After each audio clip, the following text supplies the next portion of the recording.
નમસ્કાર. નિર્માણ ન્યૂઝની વિશેષ રજૂઆત ઝીરોર કાર્યક્રમ સાથે હું છું યજ્ઞ ત્રિવેદી.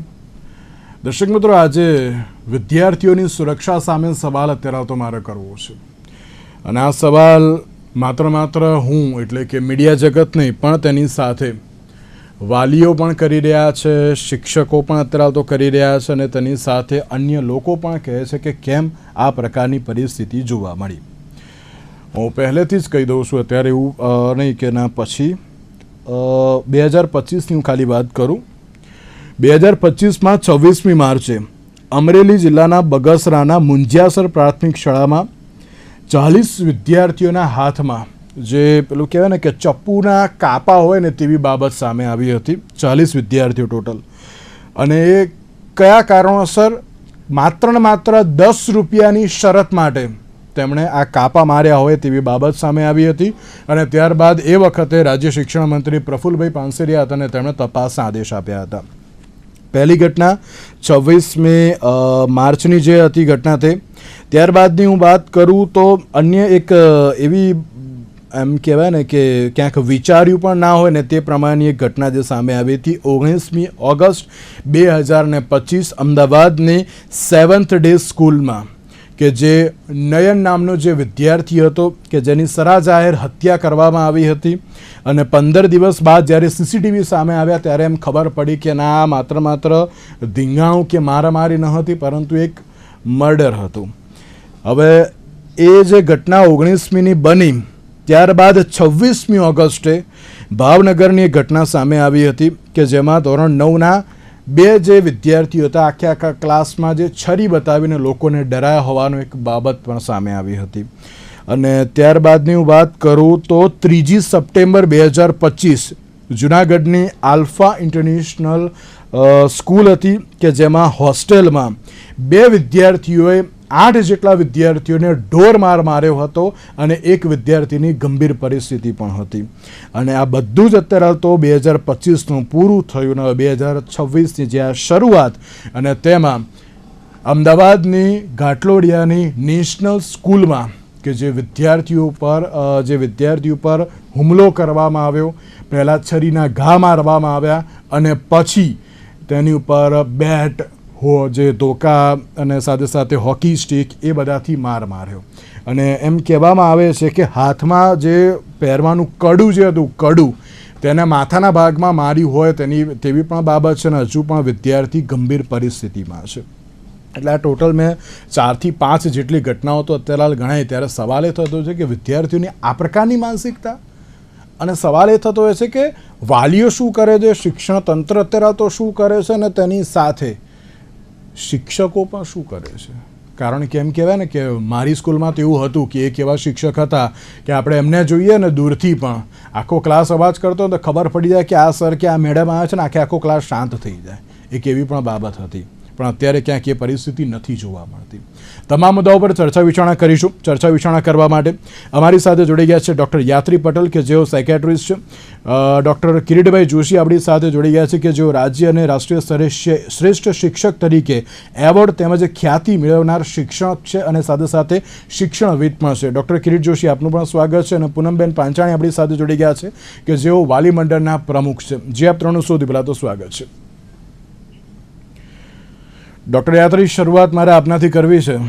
મેં જે રીતે 5 જેટલી ઘટનાઓ તો મેં તમને ગણાવી અત્યારે, અમદાવાદની 2, ભાવનગર, જુનાગઢ, અમરેલી અને અને જુનાગઢની જે આ 5 જેટલી ઘટનાઓ જે સામે આવી તેની ઉપરથી એક જ સવાલ જોવા મળતો હોય છે કે આ અત્યારે કયા સ્તરની માનસિકતા અત્યારે જોવા મળી રહી છે. અને આજની જે અમદાવાદની નેશનલ જે સ્કૂલની જે ઘટના જે સામે આવી અને તેમાં બદલો લેવાની ભાવના સાથે જે એક છોકરાને અત્યારે તો માર્યો હોય તેવી બાબત જે સામે આવી છે, હજુ પણ છોકરો ગંભીર અવસ્થામાં છે. ડૉક્ટર યાત્રી, આ માનસિકતાને સૌથી પહેલાં તો આપ કઈ રીતે જોઈ રહ્યા છો? મેં પહેલા બી કીધું, હું ફરી કહું છું કે જે આપણે ઘટનાઓ જોઈ છે ને, એ મોસ્ટલી એ એજના છોકરાઓમાં જોઈ છે જે ટીનેજર્સ થી એડોલેસન્ટનું એજ ગ્રુપ છે. અને એટલે ટીનેજ ટુ એડોલેસન્ટનું એજ ગ્રુપ એટલે કે 13 વર્ષથી લઈને 21 વર્ષની વચ્ચેનું લેટ એડોલેસન્સની વચ્ચેનું એજ ગ્રુપ છે. હવે આ એજની અંદર આપણે બે એસ્પેક્ટ જોતા હોઈએ છીએ. એક આપણે સાયકોલોજીકલ કે સોશિયલ એસ્પેક્ટ જોઈએ, બીજું આપણે ન્યુરો ડેવલપમેન્ટલ એસ્પેક્ટ જોઈએ. તો જે ન્યુરો ડેવલપમેન્ટલ એસ્પેક્ટ છે એના હિસાબથી આ જ એજમાં પ્રીફ્રન્ટલ કોર્ટેક્સ એટલે આપણા મગજનો એ ભાગ કે જે ડિસિઝન મેકિંગ માટે, ઇમ્પલ્સ કંટ્રોલ માટે, આપણા જે ડિસિઝન્સ અને જજમેન્ટ હોય એના માટે રિસ્પોન્સિબલ છે. હવે કેમ કે આ ડેવલપિંગ ફેઝમાં છે એટલે પોસિબલ છે કે આપણા ઇમ્પલ્સ કંટ્રોલ ક્યાંક ને ક્યાંક કંટ્રોલમાં ના રહે, જજમેન્ટ આપણે બરાબર ના લઈ શકીએ અને ડિસિઝન મેકિંગમાં પણ પ્રોબ્લેમ થાય. સો આ એજમાં બહુ જ કોમનલી ઘણા બધા લોકોને એવું થતું હોય કે ઇમ્પલ્સિવિટી થાય. એટલે એવું નહીં કે એવો વિચાર આવી કોઈને નુકસાન પહોંચાડે, એ પોતાની જાતને નુકસાન આપવાના પણ વિચાર કરતા હોય. એટલે જે ઇમ્પલ્સ આવ્યો, એ જે ઉભરો આવ્યો, એની ઉપર કંટ્રોલ ના મેળવી શકે, જજમેન્ટ ના લાવી શકે કે મારે એના પછી શું કરવું જોઈએ, શું ના કરવું જોઈએ, સાચું ખોટું જો ખબર બી પડતી હોય તો બી ઇમ્પલ્સ વખતે તો ખોટું જ થઈ જાય.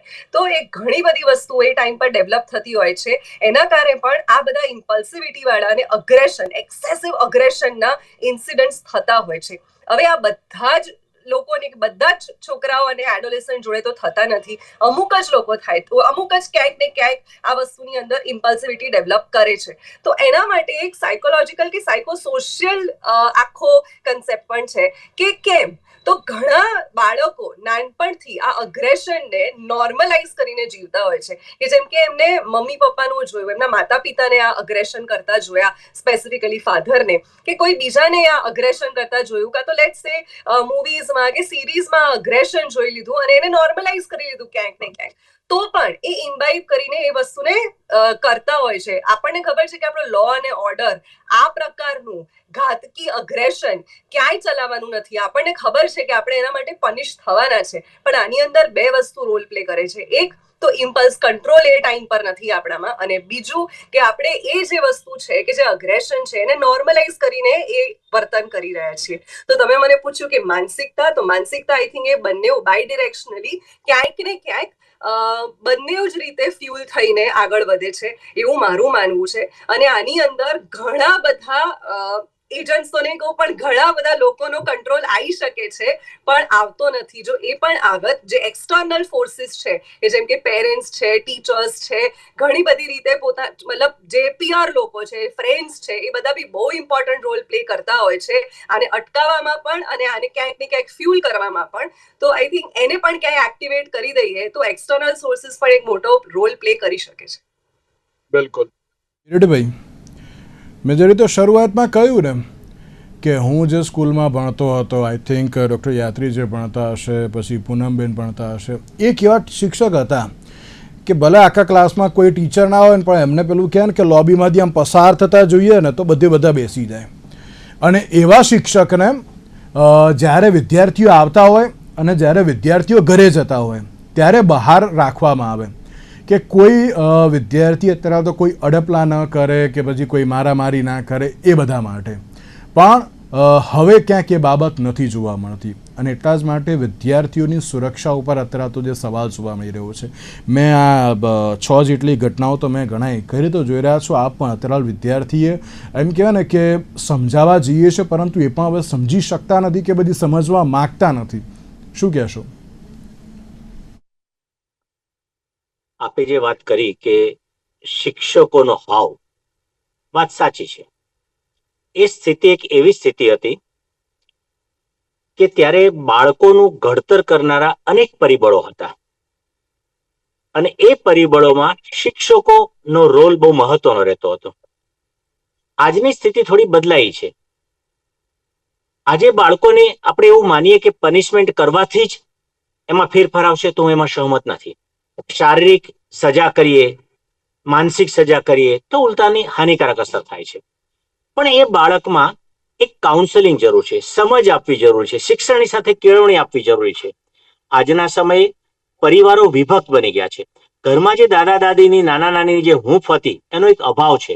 ઇવન માત્ર માતા પિતાને એમનું એક માત્ર બાળક હોય છે અને માતા પિતા પાછા સર્વિસમાં જતા રહે છે, એટલે બાળક એકલવાયુ અનુભવે છે. આ પણ એક એની અસર છે. ત્રીજી વાત છે કે આજે સોશિયલ મીડિયા જોઈએ તો સોશિયલ મીડિયાની અંદર અનેક વાતો, અનેક પ્રસંગો, અનેક બાબતો એવી રજૂ થાય છે કે જે કાલ્પનિક હોય છે અને બાળકો સાચું માની રહ્યા છે.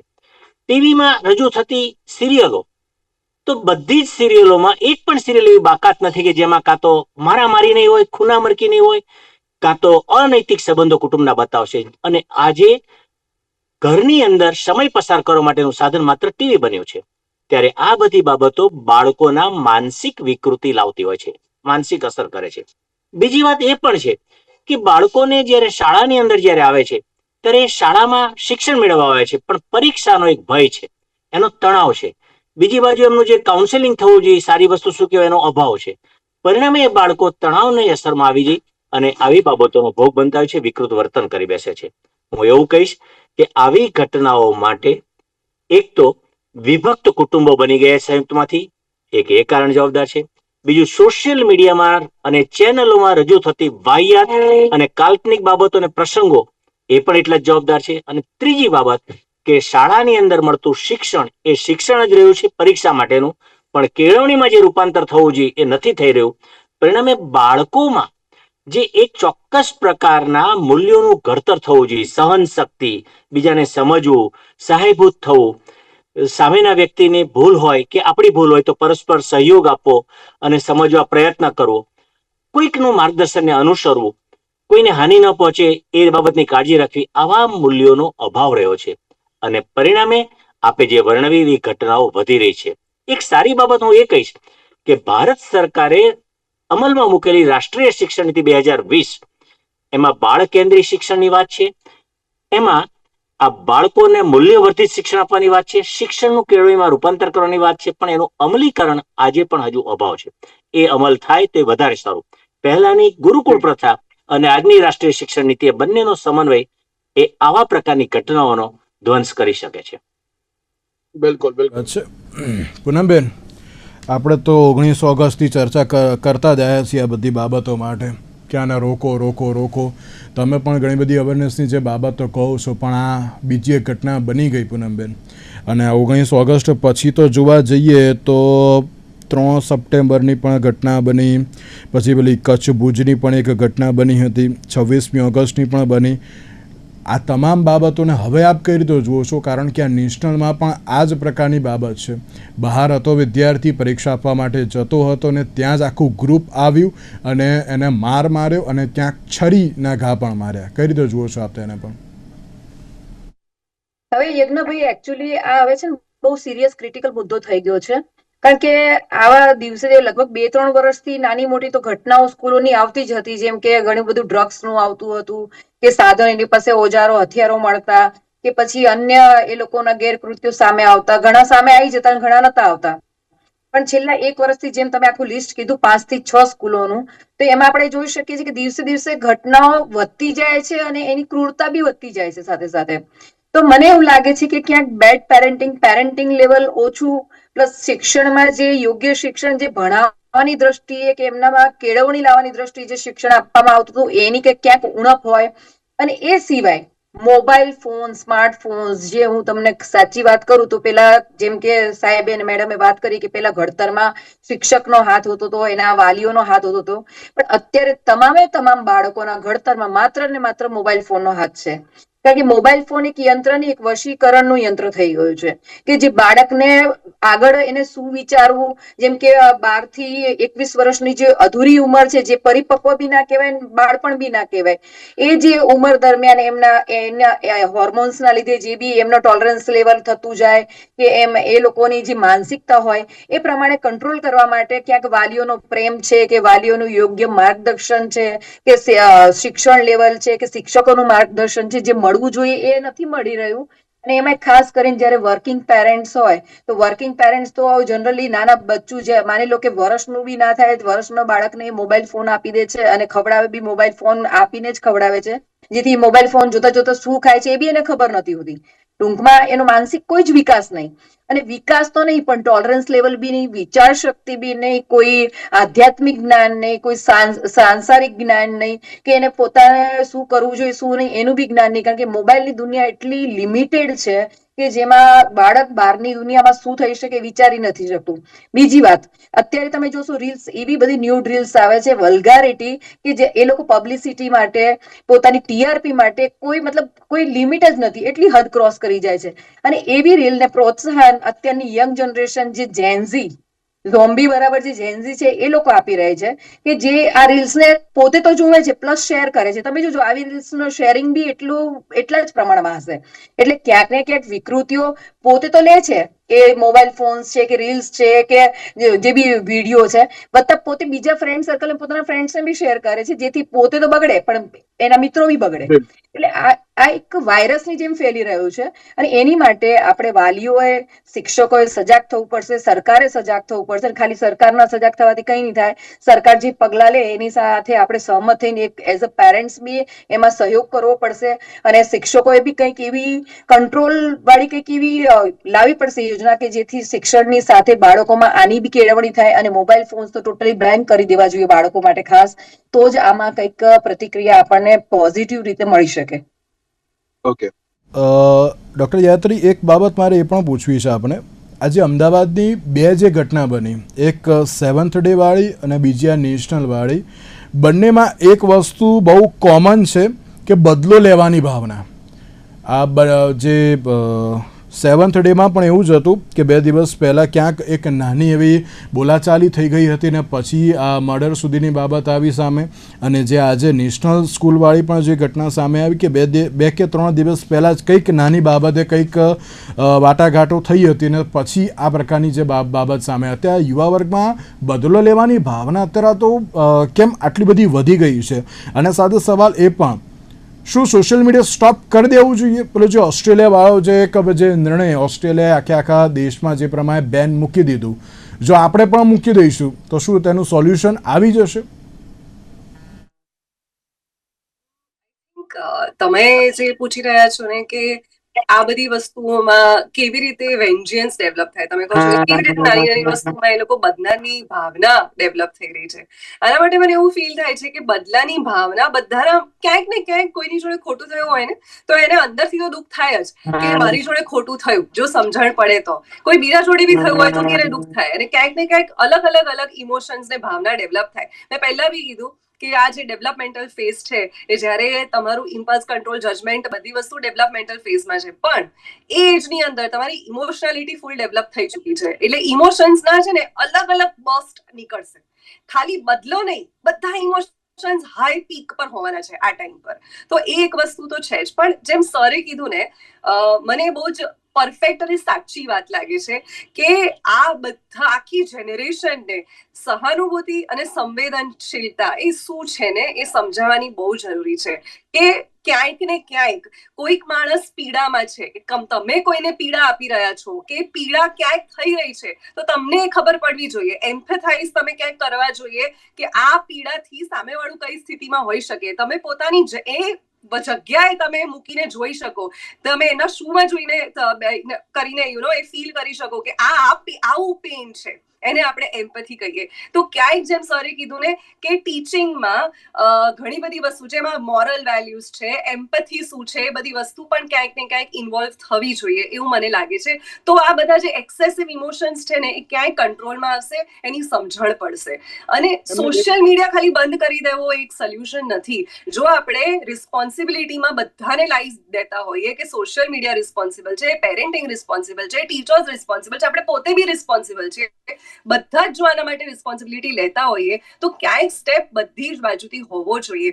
આપણે જો એજ્યુકેશનની વાત કરીએ છીએ તો એજ્યુકેશનમાં આપણે થોડા ચેન્જીસ લાવીએ. કાં તો સરે જેમ કીધું કે આજકાલના છોકરાઓને છે ને બાંધવાથી કશું કામ નથી થતું એમની પાસેથી. મતલબ જે પનિશ કરી રહ્યા છે, દેર ઇઝ એવું હોય કે કોઈ વર્તન, કોઈ બિહેવિયર તમારે વધારવું હોય ને તો એને પોઝિટિવ રીઇન્ફોર્સમેન્ટ કરો, નેગેટિવ રીઇન્ફોર્સમેન્ટ કરો કે પનિશમેન્ટ કરો. પણ બદલાતી જનરેશન સાથે એ કન્સેપ્ટને તમારે ચેન્જ કરવો પડે, કારણ કે બધા જ લોકો એક્સેપ્ટ ના કરી શકે. તો પનિશમેન્ટ હાલના ટાઈમમાં બહુ જ રિબેલિયસ વાળો એક બિહેવિયર છોકરાઓમાં ક્રિએટ થાય છે કે જેથી ઉપરથી જે થવાનું હોય એનાથી ઊંધું આપણે જે એક્સપેક્ટ કરતા હોઈશું એનાથી ઊંધું એ લોકો કરી બેસશે. તો મને નથી લાગતું કે પનિશમેન્ટ એક સોલ્યુશન છે કે કંટ્રોલ જ ખાલી એક સોલ્યુશન છે. મને એવું લાગે છે કે એમને જો આપણે સમજાઈએ, કાઉન્સેલ કરીએ, અને મને એવું લાગે છે કે કાઉન્સેલિંગની કેપેસિટી આ બધા જ લોકો રાખે છે, પેરેન્ટ્સ બી રાખે છે, ટીચર્સ બી રાખે છે, specific professional counsellor, psychologist, psychiatrist તો રાખે જ છે. આપણે એમને સમજાઈએ કે કેવી રીતે એ જે ડિરેક્શન લાઈફની છે, કાં તો આ તો એક ઇન્સિડન્ટ થયો, હજુ લાઈફમાં ઘણા બધા ઇન્સિડન્ટ્સ થવાના છે કે જેની માટે આપણે ક્યાંક ને ક્યાંક કઈ રીતે કઈ ડિરેક્શન ચૂઝ કરવી, કઈ વસ્તુ મારા માટે સાચી ખોટી છે, કઈ વસ્તુ કેવી રીતે મારે કયા પર્સપેક્ટિવથી જોવી, એ આપણે એમને સમજાવવાનો પ્રયત્ન કરીએ ને તો એ સમજી જશે. કેમ કે આજનું જનરેશન લોજિકલ એક્સપ્લેનેશનમાં માને છે, આજનું જનરેશન પનિશમેન્ટથી નહીં કમ્પ્લાય થાય. તો મને એવું લાગે છે કે આનો એક સોલ્યુશન એ જ છે કે આપણે બધા જ ક્યાંક ને ક્યાંક લોજિકલ એક્સપ્લેનેશન આપીએ. એવું ના કે આ તો કરવું જ પડશે, આ તમે શેનું ના કરો, એ પોસિબલ નહીં થાય. એનો રસ્તો નીકાળવો, રસ્તો ઇઝ પોસિબલ, પણ આ જ રીતે નીકળશે તો. સાચી વાત છે. કિરીટભાઈ, કાઉન્સેલિંગની વાત જે સામે આવી છે, 7th ડેમાં જ્યારે આ બાબત બની હતી પછી દરેક લોકોએ કહ્યું હતું કે ના, વિદ્યાર્થીઓ માટે કાઉન્સેલિંગ જરૂરી છે અને સાથે સાથે હવે શિક્ષકોએ ક્યાંક જવાબદારી લેવી પડશે. તો લાગે છે કિરીટભાઈ હવે શિક્ષકોએ જવાબદારી લેવાની જે શરૂઆત કરવી પડશે, પણ તેની સાથે એમને પણ સમજાવવું પડશે કે ના, કેવી રીતે જવાબદારી લેવી જોઈએ તેમ. સામાન્ય રીતે બાળકોનું ઘડતર કેવું થશે એનો આધાર શાળા અને પરિવાર આ બંને ઉપર આધારિત છે. એકલી શાળા પણ કંઈ નથી કરી શકતી, એકલો પરિવાર પણ કંઈ નથી કરી શકતો. પરિવારમાં જ્યારે માતા પિતા એને યોગ્ય હૂંફ આપે, ક્યારેક સારી વાતો કરે, દાદા દાદીની આંગળીએ મંદિરે જાય, આધ્યાત્મિકતાની વાતો થાય, મહાભારત અને રામાયણના પ્રસંગો એમને સાંભળવા મળે, એમાંથી ઘણા બધા ઉદાહરણો એ બાળકોમાં મૂલ્યોનું એક બીજ વાવે છે, જેમાં સહનશક્તિ પણ આવી જાય, સહાયભૂત થવાની બાબત પણ આવી જાય છે, ધૈર્યતા પણ આવી જાય છે. આવા અનેક મૂલ્યોનું ઘડતર થઈ શકે છે. સામે શાળા પણ આ બાબતમાં સામાન્ય રીતે શાળાની અંદર ઓલવેઝ સામૂહિક પ્રાર્થનાઓ થવી જ જોઈએ, અને સમૂહ પ્રાર્થના જેવું એક પણ માધ્યમ નથી બીજું કે જે બાળકોમાં સારું ઘડતર કરી શકે. સમૂહ પ્રાર્થના દરમિયાન ક્યારેક વિવિધ પ્રવૃત્તિઓ થાય, તો ક્યારેક એવા વક્તવ્યો રજૂ થાય શિક્ષકો દ્વારા, આચાર્ય દ્વારા, ક્યારેક વાલીઓને બોલાવીને, કે જેના દ્વારા બાળકોને એક ઉદાહરણરૂપ બાબત મળી રહે, અને ઉદાહરણનું એ જ્યારે મનન કરશે ત્યારે સતત એ ઘરે જઈને પણ ચિંતન કરે કે સાહેબે આ વાર્તા કીધી હતી, સાહેબે આ પ્રસંગ કીધો હતો. અને એ જ્યારે સતત કોઈ મનન કરે છે ને ત્યારે ઓટોમેટિકલી એના વિચારો એ એના વર્તનમાં પરિણમે છે, વર્તન ઉપરથી એનું આચરણ આવી જતું હોય છે.